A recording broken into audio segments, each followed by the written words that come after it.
Hi there. Welcome to the Joyful Movement Show. I'm your host, Kim Hagel, mom, recovering dieter, and founder of Radiant Vitality Wellness.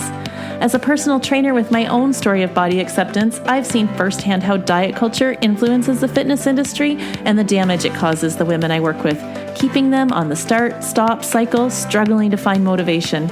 It's now my mission to empower women to break free from torturous exercise, restrictive eating, and body shame.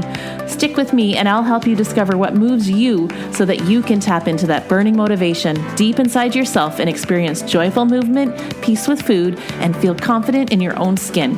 Are you ready? Let's lace up our runners, pop the earbuds in, and go for a walk while we chat.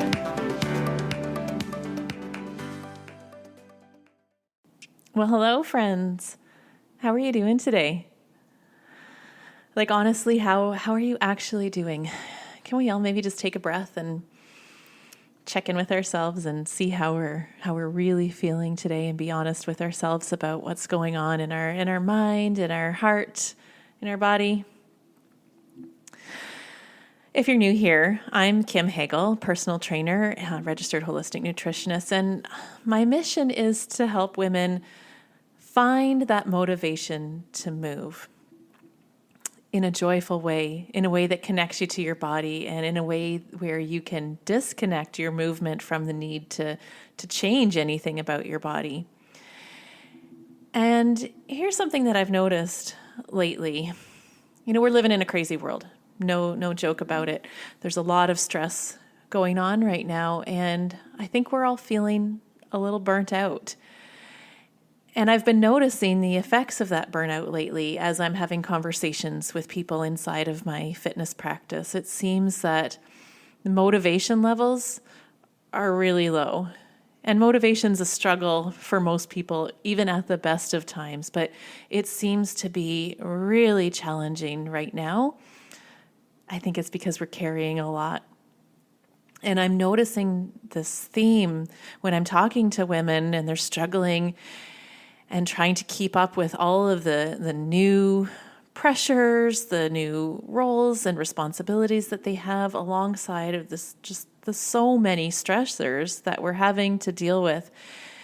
And they're not keeping up, in air quotes. They feel that they're not keeping up with their usual healthy habits, right? And then they're judging themselves really harshly and calling themselves bad because they haven't been working out as much as they're used to, or they've been allowing more fun foods, and they're feeling really down on themselves and feeling really bad about themselves.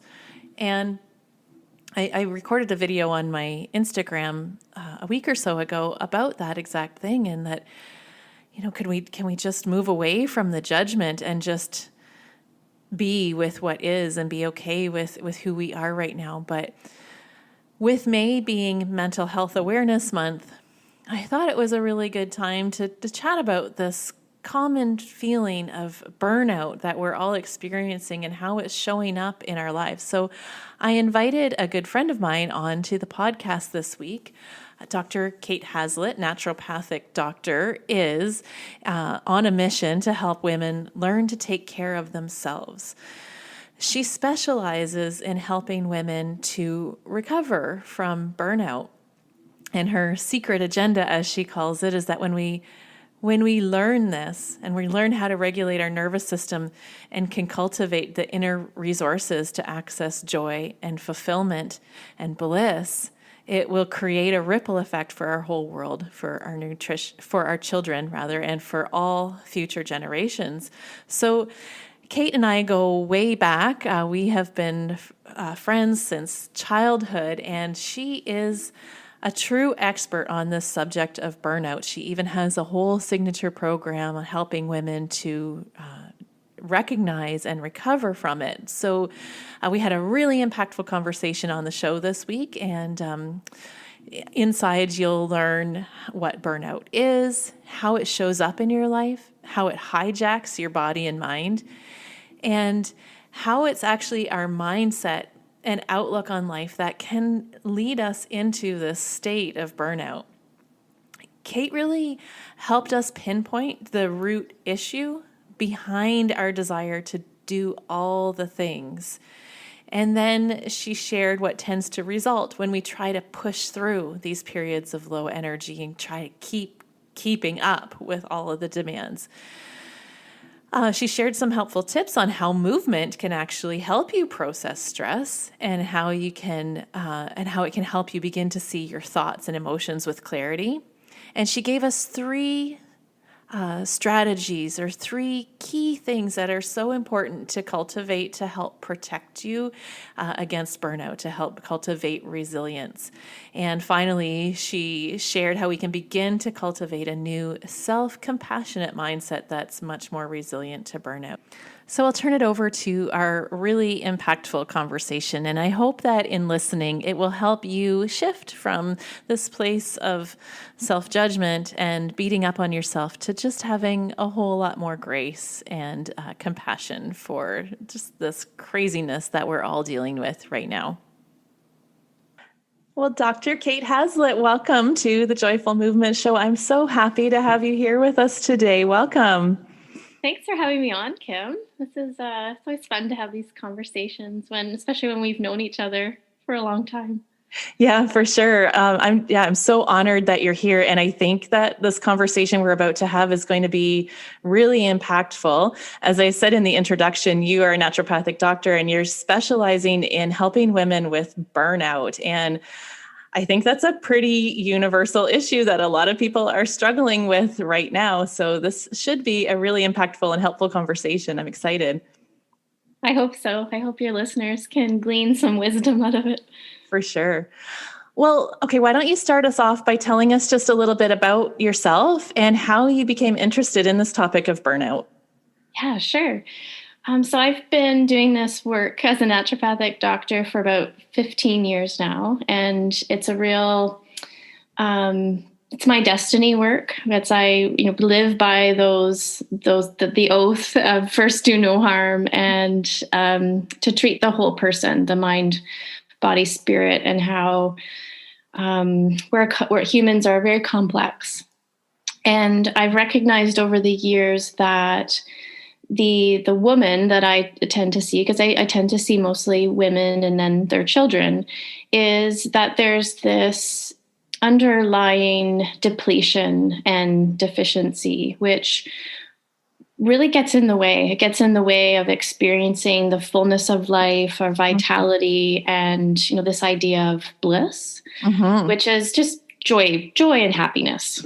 Yeah. Right. So in the last couple years, as I get more into mental health and anxiety and autoimmunity, the root cause, really, I can name it as burnout. That we walk around sort of crispy and fried and dried up.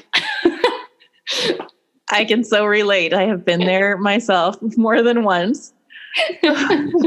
So paint a picture for us.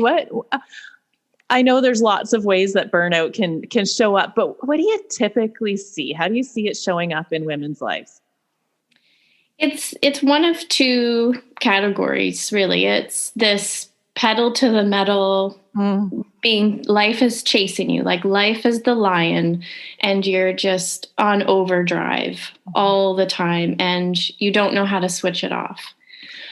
The other way it shows up is in the exhaustion, right? Like you don't have any life force. So it's either like something is pushing your life force and you're in this like going at this really fast pace, or you just have nothing. Right.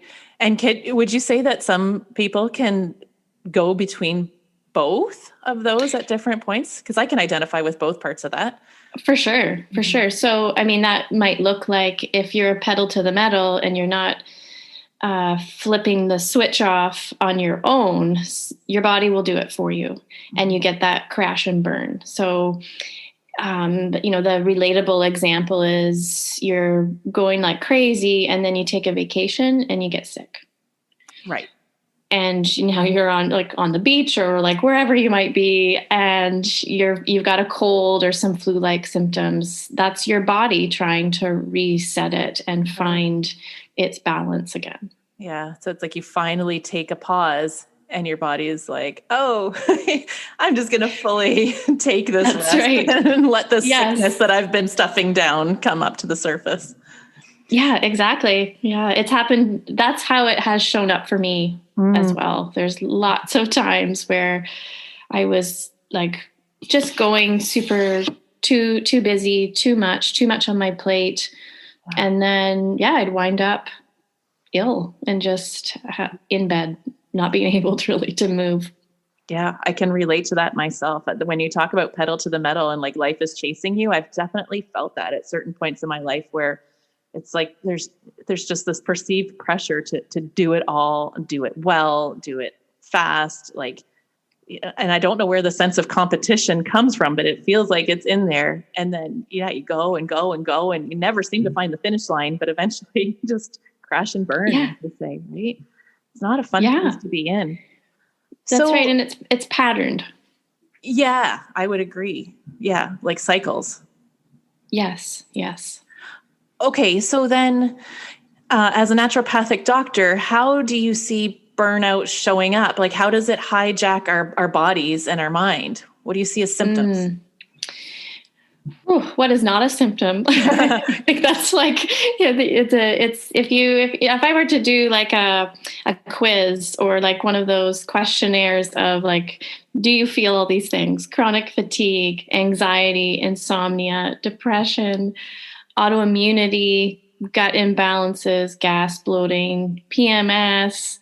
Like it's, the messages of the body, like these symptoms are your body communicating, like, pay attention. Like symptoms just don't randomly show up. There's a whole physiology and chemistry that is actually coming from your thoughts and your emotions that like lay this picture of what burnout looks like. And so it's if it doesn't show up physically and if it shows up emotionally, then it looks like the emotional exhaustion, right? Like your body maybe can move in the way that it needs to, but you're just mentally and emotionally kaput. Right. Drained.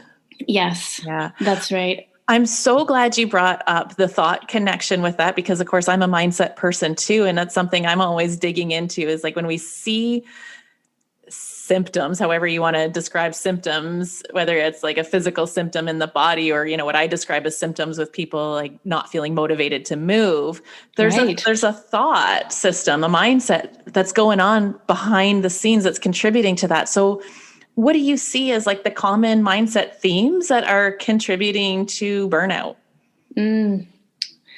Yes. So I think where, from a mindset where I would say that a woman might focus on what she doesn't want, right? She doesn't want to feel tired. She doesn't want to feel depleted, right? And so when you run a mental program and those thoughts are just focusing on what you don't want, that's what your body is going to hear.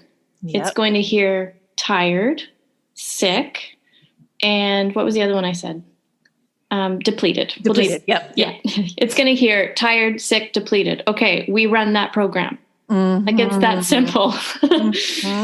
So the mindset shift is focusing like, what is it that you want? How do you want to feel? Because our body works by feelings, by that be sensations or like actual emotions.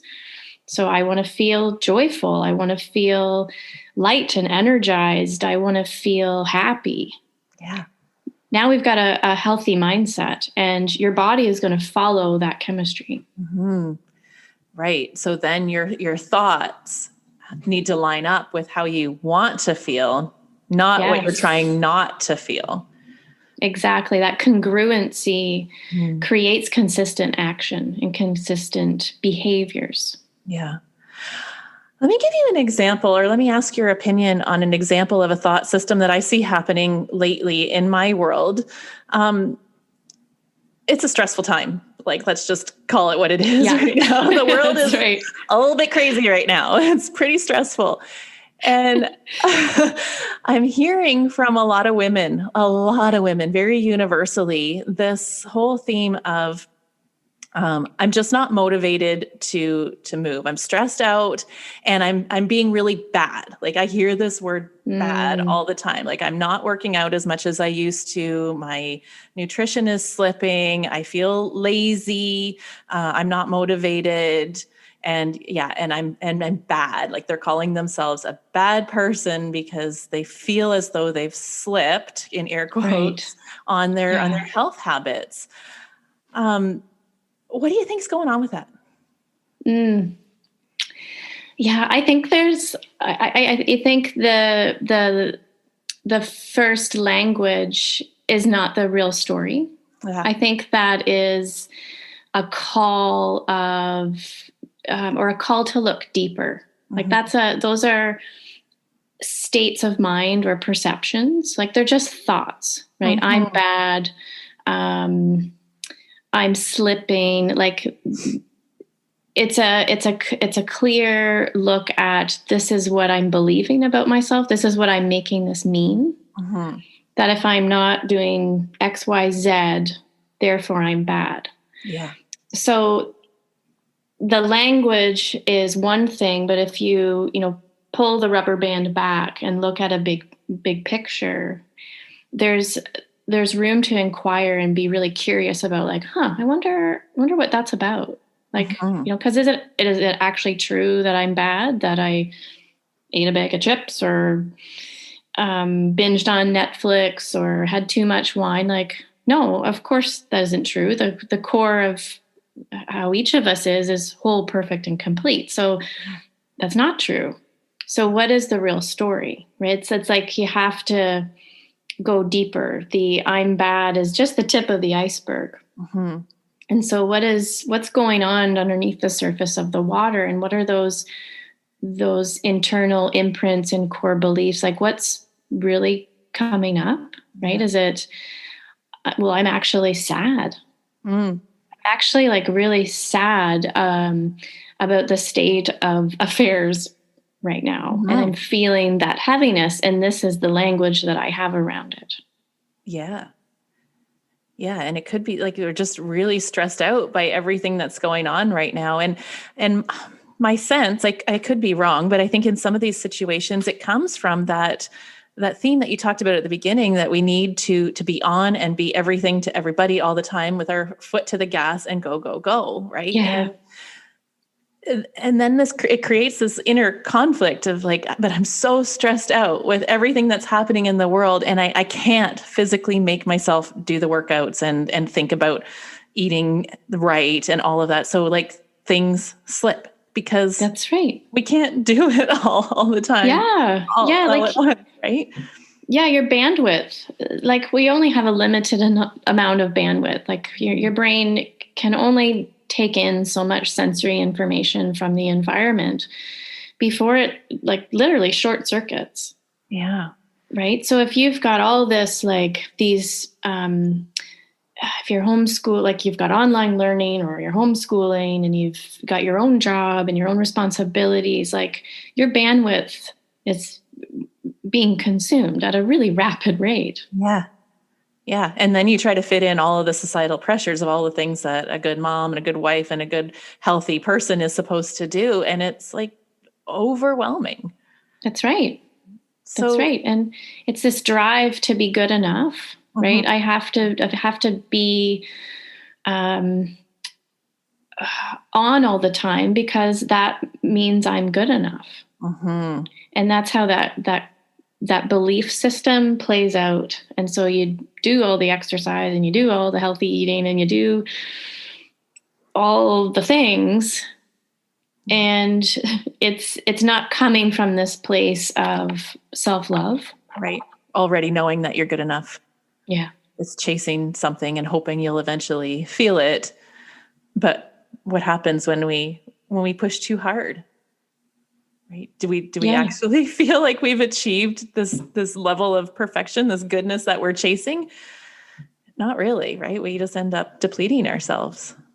That's right. And that pile up on the nervous system, all those little stressors, they pile up, they accumulate, and that really blocks the ability for you to like even access self-worth and self-love. Yeah. Yeah. That brings me to a question I was going to ask, which is like, what happens to us when we try to push through burnout or being close to burnout, right? Having that low energy. What happens when we try to plow through it all? Like, as you say, it just piles up, right? Yes, it just piles up. And then another way that it's going to show up and really what happens is going back to that emotional exhaustion. That ability to have empathy and compassion, whether that be for yourself or others. It's just not there. Yeah. Not that it's not there, like it's inside of you, but it gets, there's a veil or a cloud, or, it gets covered up with the really limited ways of thinking and the stress response that happens inside the body. Its primary prerogative there is to keep you safe. So you're just running that program of like safe, safe, safe, safe, safe, safe, safe.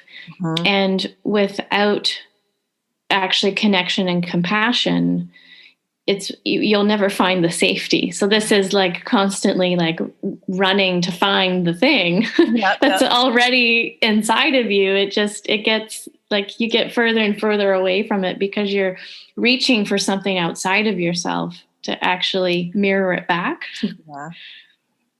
That's okay. So that's a great segue into the next question is, so how do we get back to what's already inside of us? How do we let go of this external pressure and chasing this thing that's outside of us and come back to who we are? And, just take us through the steps to coming back to our peace and our bliss. Yeah. Oh, well, I have 12 steps actually. Really? Yes. Wow. Yes. And I break it down into, if we just look at mind, body, spirit.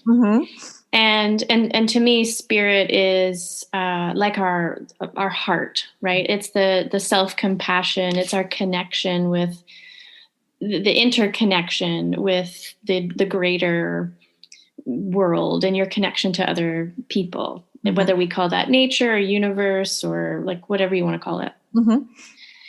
So we have to start with the body. You have to get some physical foundational nervous system regulation happening, because you can't operate in our current environment without a regulated nervous system. Otherwise, you're just operating from reaction. That reactivity is what comes up first, and then you're not actually responding. So nervous system regulation looks like trying to reduce the stressors and then work through the stress response that happens in the body. So there are a number of things that help to move stress to its completion. So movement is one of them. Oh, good. Right? Like exercise. Yeah. Exercise is the most potent way to complete a stress response. And you can liken that to if you were being chased by a lion, you run. And then you arrive to safety. And that signal of safety now completes that stress response that happens in your body. So we need to be doing something that returns the body and the nervous system to this signal of safety. And I just want to clarify, like, you're not telling everybody they have to go and run when they feel. No, I am not. Right. Exactly. Finding a way to move that feels enjoyable and safe and allows the stress of course through, right? Doesn't add to your stress level. Yes, it has to be something that you enjoy, right? Like, I do not like running, but I will go for a walk and walk, quite fast at a pace where that feels good for me. Some people like biking. It could be yoga. It could be deep breathing. It could, you like dance in your kitchen. Absolutely. That's all it really needs to be. You just need to be jiggling. Right. Something to just change your state, right? Exactly. Change your energy. Yeah. Yeah. Yeah. And I often talk about this in my world, like how we can, yes, change our state through movement. And it does change our mindset, but still really important to not use it as a numbing mechanism, right? That it's not just something we use to shut down what we're thinking and feeling. Like it's an opportunity to change your state, but then you got to come back and you still got to deal with the thoughts and feelings that are underneath. Would you agree? Oh God, yes. Like 1000%. Yeah. 1000%, because it's the thoughts first that have triggered an emotion, like an actual feeling. And then your body is what responds to that feeling.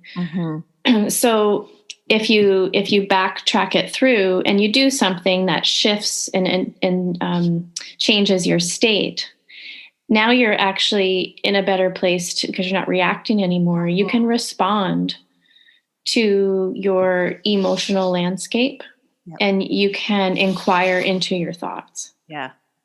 That's the really deep and necessary part of the work. And it's, unless you're doing, it's important that you support the body in returning to this feeling of safety. And without that, it's very difficult to go into that deeper work. Yeah. Yeah. Safety is so important. Our primitive brain is just wired to want to feel safe. And so we have to create that environment where that's possible. Talk to me about how we can move from judging our thoughts and judging our state of burnout to having more compassion and curiosity into our thoughts.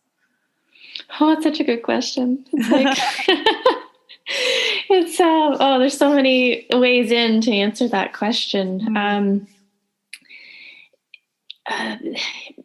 Like the first step is when you're in that state of responding.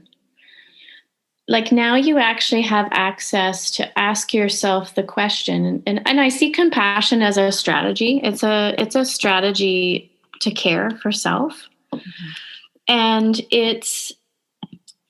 and we can do it so well for other people. So and knowing that and really like recognizing like, oh, I can have compassion.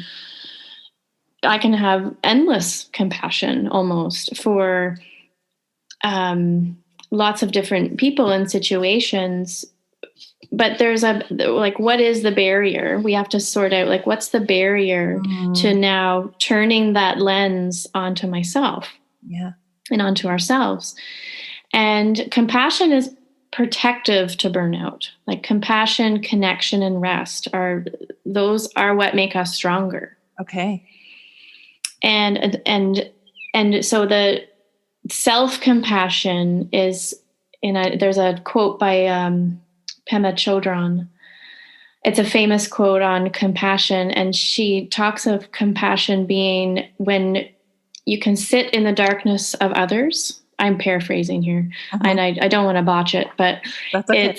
You can then be in the darkness, like sit with your own darkness first, really is what she's saying, in order to sit with the darkness of others. Okay. And it's this reciprocal event and a set of circumstances that being able to sit with yourself and witness like, oh, I'm struggling right now.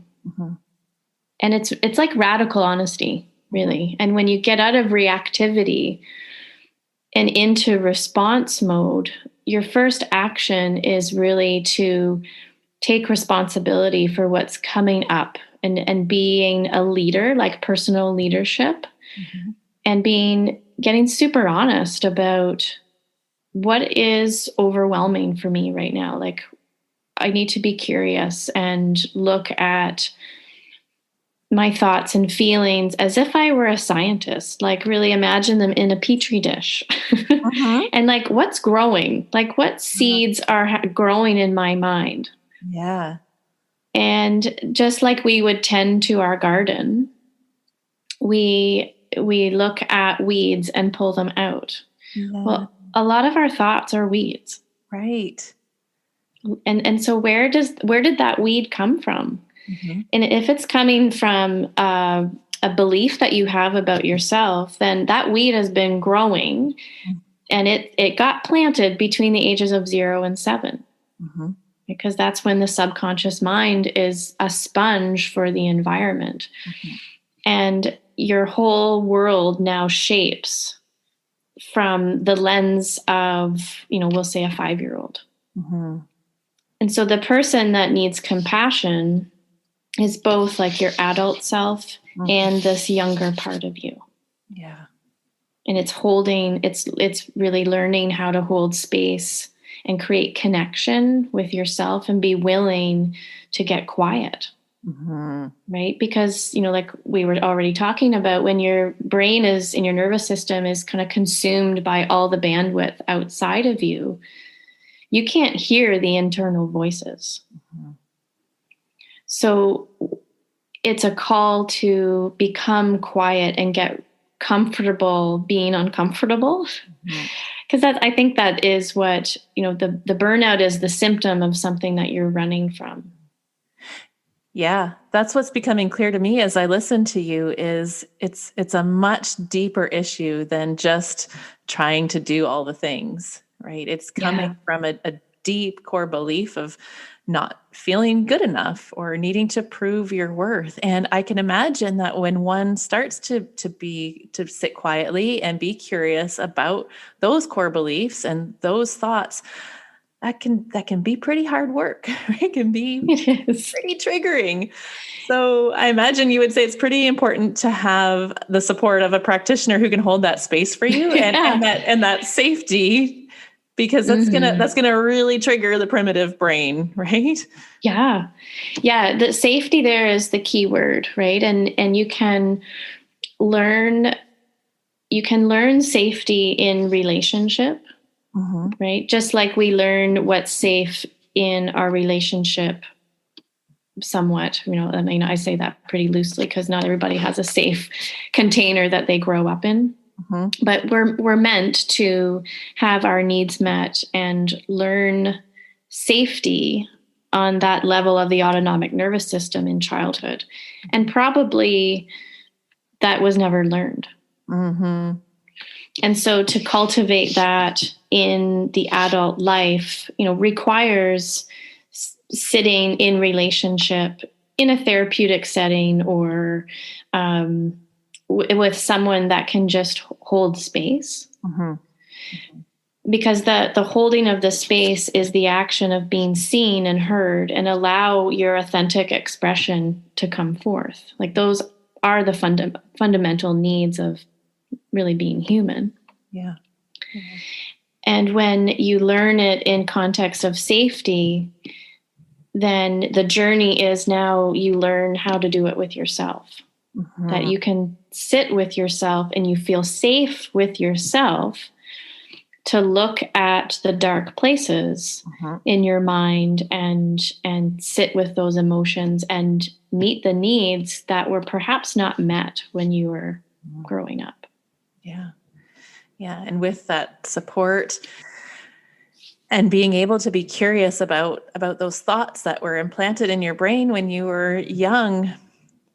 I mean, I love your analogy of the weed because even though it's a deep-rooted belief, you can still pull it out. Yes. Right? Like it is still a thought that you can choose to uproot and put new thoughts into. So I guess that's the possibility. I just see that as like the light at the end of the tunnel. If you are dealing with burnout and you're aware that this is a deeper issue, that with help and support and some real deep inquiry into what's going on in your mind, there is possibility for a different reality.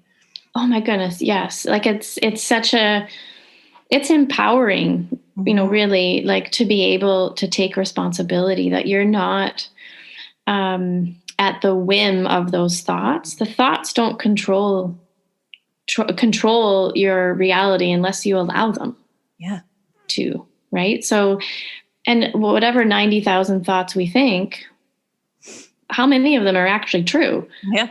Right. So it's focusing on like, what are the true thoughts and just letting the rest of them be. And if something is sticky and it keeps popping up and popping up and popping up, well, that's one of your weeds. That's something to like, wasn't that interesting? Mm-hmm. Right. And okay, I'm going to get curious about that and just see, like, if I pull on that a little bit, what's going to come forth? Yeah. Yeah. Right. Because the possibility in that is that is freedom. Yeah. Because you can plant a new seed and grow something else, right? Oh, 100%. Yeah. Right. Like, it's the difference between ragweed and a dahlia.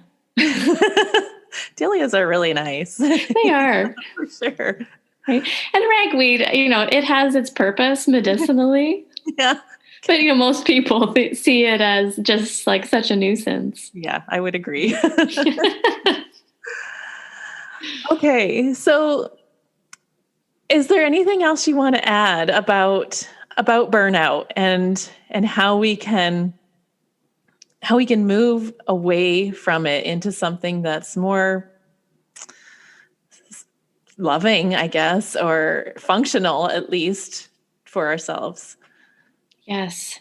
I think it's the reframe. So, we're not ending on this heavy note, because there are parts of this conversation that can get a little heavy. Look at burnout as a call for connection. Mm-hmm. These are the burnout is the collection or the dynamic of symptoms that your body is trying to tell you something.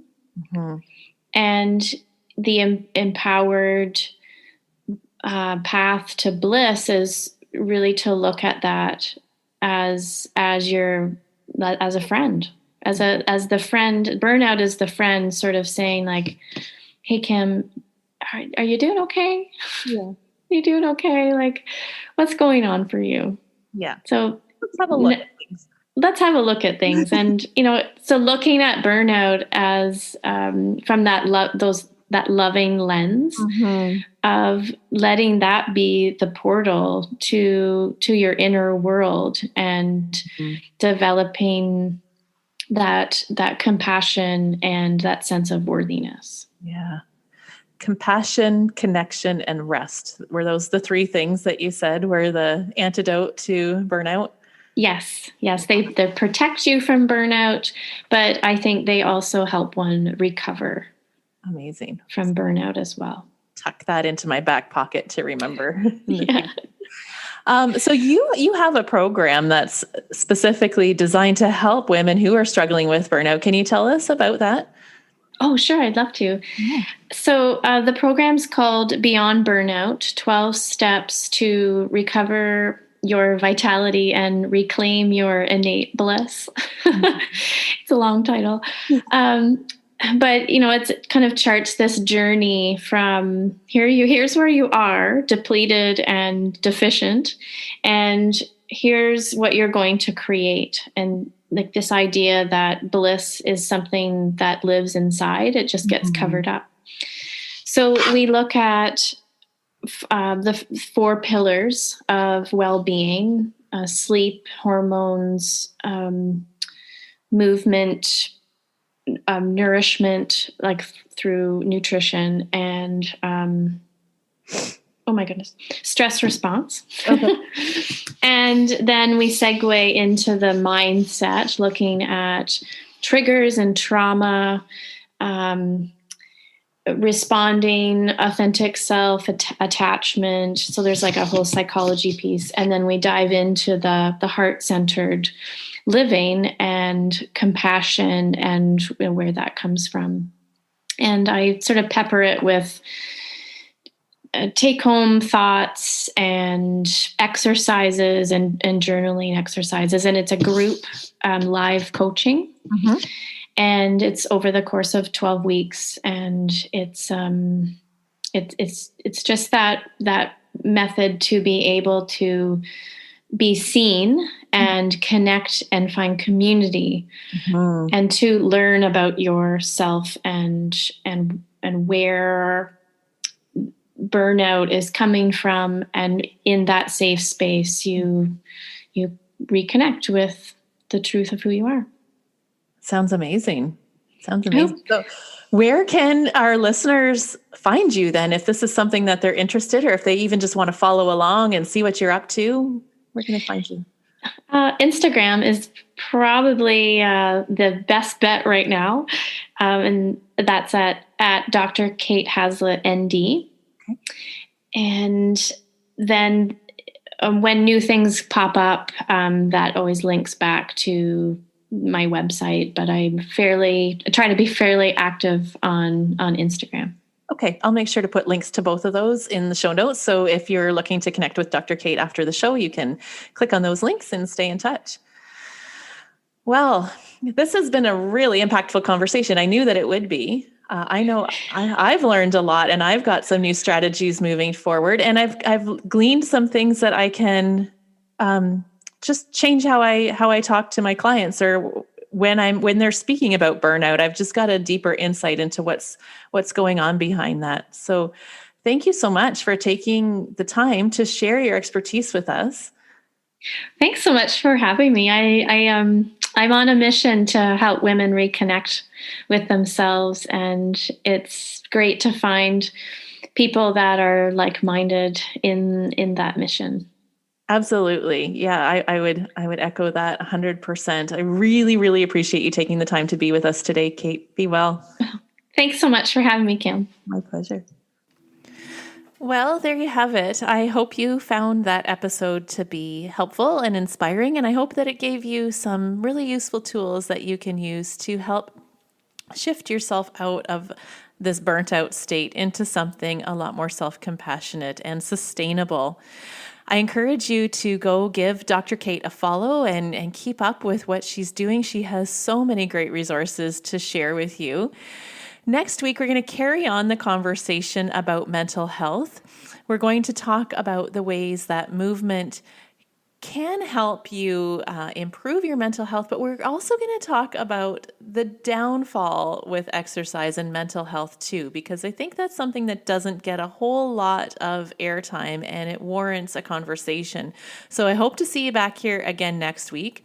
In the meantime, I encourage you to stay in touch. You can find me on Instagram or Facebook at Radiant Vitality Wellness, and you can learn about how to work with me on my website, which is www.radiantvitality.ca. As always, if you found this episode helpful, I encourage you to share it or to go leave us a review over on iTunes, because it really does help move the podcast up the rankings so that other women can benefit from hearing this message. I really appreciate you being here with both Kate and I today, and here's to your radiant vitality. Hey, before you go, I just want to tell you how grateful I am for you. It means the world to me that you're part of our Radiant Vitality community. I've got a free gift for you. Head on over to my website and download the Motivation Secret, the simple mindset shift that will get you off the start-stop cycle for good. The link is in the show notes. And hey, if you enjoy this podcast, the greatest gift you could give me is to leave a review or share this episode with a friend. Your shares and reviews help move our show up the rankings on the podcast directories so that it can be seen by more women just like you who are ready for something different with fitness. Bye for now, friend.